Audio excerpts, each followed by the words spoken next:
The NCAA, they changed the rules on fall camp, and so it has been a longer camp for us.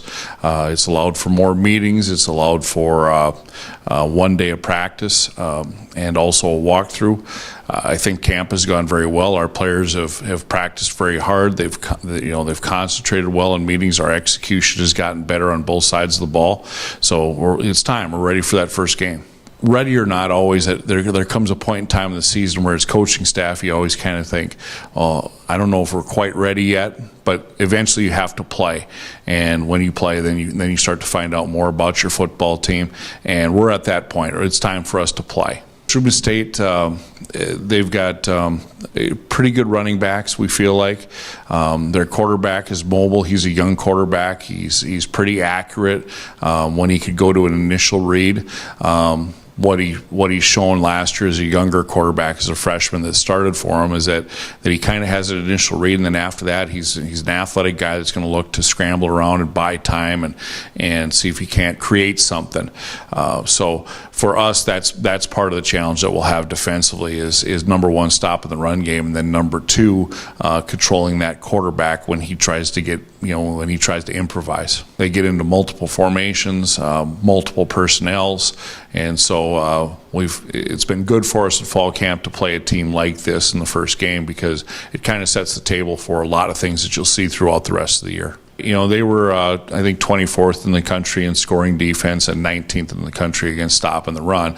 And if you do a good job on offense and you're able to create leads, they've got a couple of really fast, explosive defensive ends that can cause some problems and get some sacks. And so for us, being able to run the football and being able to play action and stay in manageable downs and distance on third downs, hopefully will neutralize some of that speed that they have on their edges.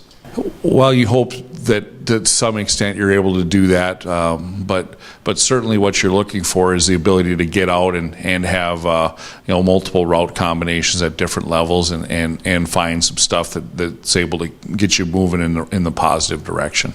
We just go back and you count back days from the game, and you just can days don't have the same names for us. So all of a sudden you say, oh, Saturday's like a Tuesday and Sunday's like a Wednesday, and you kind of do it that way. But no, you still fit into a similar game week, and in terms of preparation, and of course you play the first game, so you have a little bit of extra time, and then the Thursday game gives you a little extra time for your next opponent as well. Absolutely. The pep band is playing, and initially when we hit the field, of course, our kids come out there in pregame, and you see the VIP rolling, and you can smell the brats, and you get the people, the rowdy people up there in the VIP and in the stands, and they're cheering you on, and then you come back and you hit the field, like I said, then the pep band is playing, and it's a unique and a special atmosphere, I think, in Division II college football, unique to anywhere else that I've seen. And we're excited about playing here, and we're looking for the fans to come out and be loud and be proud of our Huskies and cheer us on. For us, defensively, it's going to be stopping the run and getting them into off-schedule downs and distances, and then, of course, obviously getting ourselves off the field. And offensively, it's the ability to run the football, to be able to execute play action, stay in manageable downs and distances, and convert first downs, and then score in the red zone.